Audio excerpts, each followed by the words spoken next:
រៀបសួរបងតោះឥឡូវយើងមកមើលប្រភេទអំភ្លី3002ទាំងអស់គ្នាចូលស្តុកមក2កេស2មុខ3002ហើយនឹង1002T ឥឡូវយើងមកឆែកមើលឲ្យបានម្ដងមួយទាំងអស់គ្នាថាប្រភេទអំភ្លី1002T ហើយនឹង3002ប្រភេទម៉េចយើងមកមើលទាំងអស់គ្នាឥឡូវយើងមកមើល3002សិនប្រភេទ3002នេះគឺកម្លាំងរបស់វា300វ៉ាត់បូក300វ៉ាត់អញ្ចឹងវាចេញពីច្រកអញ្ចឹងពីច្រកហ្នឹងយើងអាចតវាជាម៉ូណូក៏បានដែរបើមិនជាយើងតវាជាម៉ូណូវាបាន600វ៉ាត់ឥឡូវយើងមកមើលខាងក្នុងវាបើមកគឺវាមានដុយវាសម្រាប់ចូលជាមួយនឹងអាំភ្លីហ្នឹង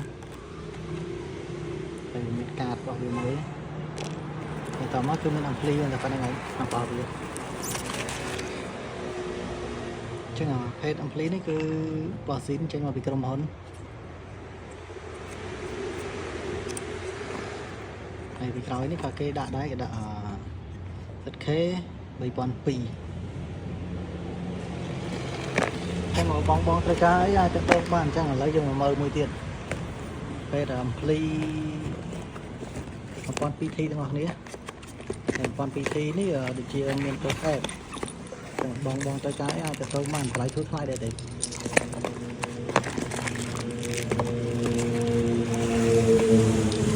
ឹងដល់មកវាមានតលវីសមួយហើយនឹងកាមូលស្ទះរបស់វា3002 1002T ដល់មកគឺអំភ្លី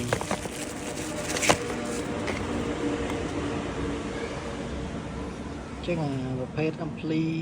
1002T នេះវាមានអេបកន្លែងនេះចឹងអាចចំណាំបាន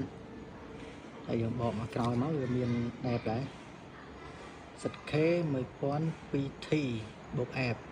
ចឹងបងត្រូវការអាចទៅបានតម្លៃធានាថាធូរថ្លៃមែនទេទាំង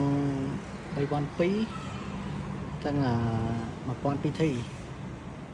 ចឹងបងទៅកាយអាចទៅបានអត់សូវមានច្រើនទេមិនថាមួយកេសនេះគឺមួយកេសតូចដែរទេប្រហែលជា30គ្រាប់កេសនេះក៏30គ្រាប់ដែររលណាបងចឹងវីដេអូយើងប៉ុណ្្នឹងឯងបាយជួបគ្នានៅវីដេអូក្រោយទៀត